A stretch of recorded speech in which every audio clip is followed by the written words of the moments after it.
जैसे जैसे चुनाव की तारीख नज़दीक आती जा रही है वैसे वैसे ये चुनाव इंटरेस्टिंग होता जा रहा है। और आज की अगर मैं बात करूं तो यही इंटरेस्टिंग माहौल मैं आपको दिखाना चाहूँगा कांग्रेस के कार्यालय से। जी हाँ, जयप्रकाश जेपी का जो कार्यालय आदमपुर के अंदर बनाया गया है। एक बार कैमरामैन से कहूँगा कि चारों तरफ की तस्वीरें ज़रूर दिखा दे। जिस प्रकार से देखा जा रहा है कि गहमा गहमी का जो माहौल है वो बना हुआ है, और इस माहौल की मैं तस्वीरें आपको दिखा रहा हूँ कि किस प्रकार से पूरे इस ऑफिस के अंदर गहमा गहमी मची हुई है। दूसरी तरफ अगर मैं बात करूँ तो आज विश्वकर्मा डे यहाँ पर मनाया गया है। हमारे साथ इस समय डॉक्टर राजेंद्र सूरा जी है। सूरा साहब, ये बताइए, जिस प्रकार से माहौल है वो गर्म होता जा रहा है जैसे जैसे मतदान की तारीख नज़दीक आती जा रही है, और स्टार प्रचारकों की भी अगर बात करें तो वो भी कल से मैदान में कूद चुके हैं। किस प्रकार से पूरा चुनाव जो है वो मेंटेन कर रहे हैं? हमारा चुनाव तो आदमपुर की जनता चुनाव लड़ रही है। सारे साथी 36 बिरादरी के लोग कांग्रेस पार्टी का चुनाव लड़ रहे हैं, और इसलिए स्टार प्रचारक हमारे तो शुरू से ही लगे हुए हैं, और कल से और ज़्यादा इस मुहिम को हम तेज़ कर देंगे। और कल हमारे आदरणीय हुड्डा साहब जी भी आए थे दिवाली की राम राम के लिए अनाज मंडी में। आपने देखा होगा एक तरफ भाजपा के लोग बैठे थे, वहाँ मुश्किल से 250-300 आदमी थे, और एक तरफ हमारे कांग्रेस के उदय भान जी और चौधरी भूपेंद्र सिंह हुड्डा जी, जयप्रकाश जी बैठे थे।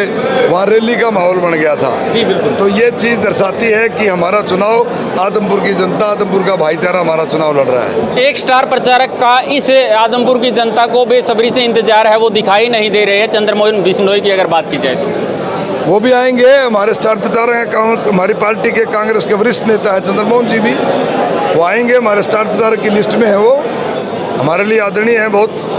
तो कब तक मान के चले कि वो चुनाव में कूद सकते हैं? फिर वो तो हम बात होगी उनसे, जो पार्टी के आदेश होंगे उसी हिसाब से। चंद्रमोहन जी भी, सभी नेता आएंगे, हमारे सब साथी लगे हुए हैं काम पर।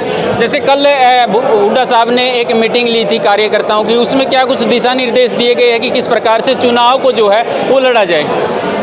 हमारे हुड्डा साहब ने तो यही टिप्स दिए हैं कि भाई सब अपनी ड्यूटियों पर हो, और एक एक वोटर के पास जा कर के कांग्रेस पार्टी की नीतियां बताओ। और बीजेपी ने जो लोगों के साथ गद्दारी करी है, जो महंगाई करी है, जो बेरोजगारों का रोजगार छीना है, जो किसानों के 750 किसानों को अपना शहादत देनी पड़ी है, जो मजदूर भाइयों के कांग्रेस सरकार ने जो स्कीमें लागू करी थी वो बंद करी है, उन सब के बारे में जो कांग्रेस पार्टी 10 साल में राज में किया हुड्डा साहब ने, वो नीतियां जा करके बताओ।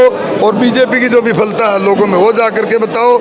और कांग्रेस पार्टी का एक एक कार्यकर्ता और एक एक नेता आम जनता के, साधारण जनता के बीच में जा करके कांग्रेस पार्टी की नीतियां बता रहा है, और बीजेपी की विफलता को सबके सामने रख रहा है। जिस प्रकार से जयप्रकाश जेपी ने पहले भी चुनाव लड़ा था, उसमें क्या कुछ कमियां रह गई थी, और उसमें किस प्रकार से सुधार जो है इस आदमपुर उपचुनाव में कर रहे हैं आप लोग? बहुत बड़ा अंतर है उस चुनाव में और इसमें। उस चुनाव में हमने बहुत ज़्यादा भागदौड़ करनी पड़ी थी, हम तो भागदौड़ तब भी कर रहे हैं, लेकिन अब जनता ज़्यादा चुनाव लड़ रही है।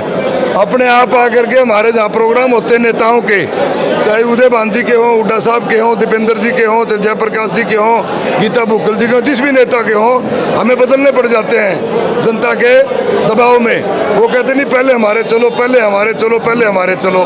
तो इतना ज़्यादा लोगों में हौसला है, और कांग्रेस के प्रति लोगों का मन बना हुआ है कि हमें सवेरे लगते हैं 9 बजे हमारे नेता प्रोग्राम करने के लिए रात को 2 बज जाते हैं। तो ये चीज़ दर्शाती है कि कांग्रेस का प्रत्याशी जयप्रकाश जी 100% आदमपुर से चुनाव जीत करके जाएंगे, और पूरे प्रदेश में हरियाणा के कांग्रेस के लिए लोगों में लहर चलेगी।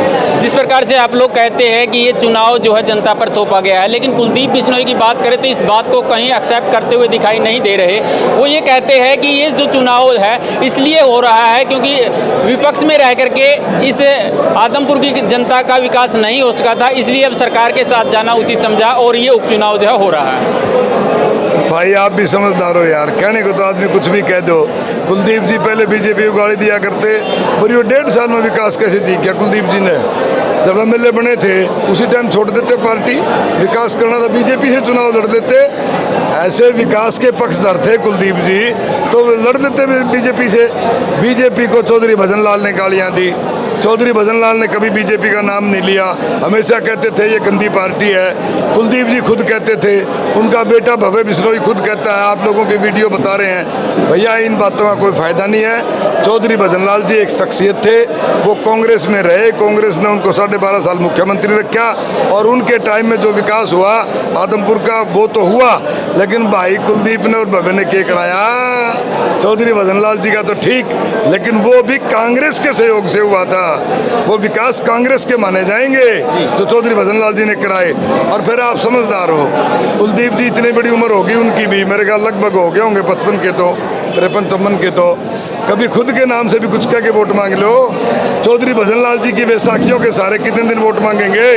मैं तो ये कहता हूँ, जो चौधरी भजनलाल जी के समर्थक हैं आदमपुर हल्के में, उन सब से निवेदन करता हूँ कि चौधरी भजनलाल जी कांग्रेस पार्टी के पक्षधर थे। सभी से निवेदन करता हूँ कि कांग्रेस के हक में मतदान करें, ताकि चौधरी भजनलाल जी का जो सपना था आदमपुर के लिए वो पूरा हो सके। दूसरी कोई भी पार्टी चौधरी भजनलाल जी का सपना पूरा नहीं कर सकती।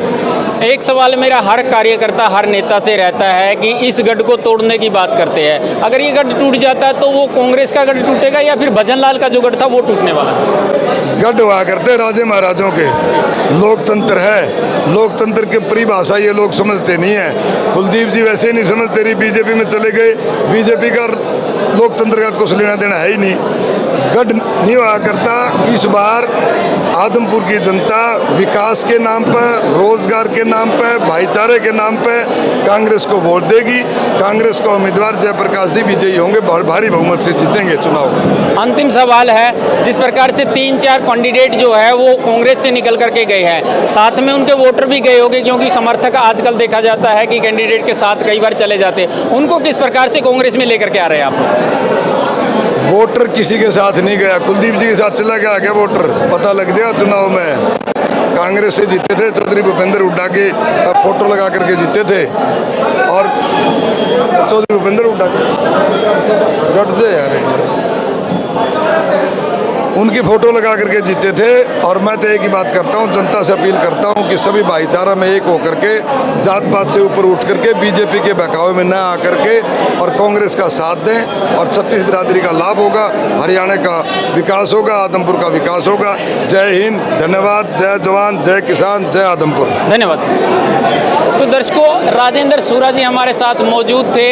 इस चुनाव कार्यालय के अंदर हम मौजूद थे और यहाँ पर की जो हालात है वो हमने आपको दिखाने की कोशिश की। एक बार फिर से कहूँगा, अंतिम छोर में एक बार वही गहमा गहमी जो इस चुनाव कार्यालय के अंदर चली हुई है वो जरूर दिखाए, क्योंकि कार्यकर्ताओं की भीड़ जो है वो इतनी है कि इस भीड़ के अंदर आप लोग देख सकते हैं कि लोगों के अंदर जोश कितना है। लगातार इसी प्रकार से बने रहिएगा, हम चुनावी अपडेट को लेकर के आपके बीच में आते रहेंगे। अपने सहयोगी के साथ मैं आपका साथी नरेश कुमार।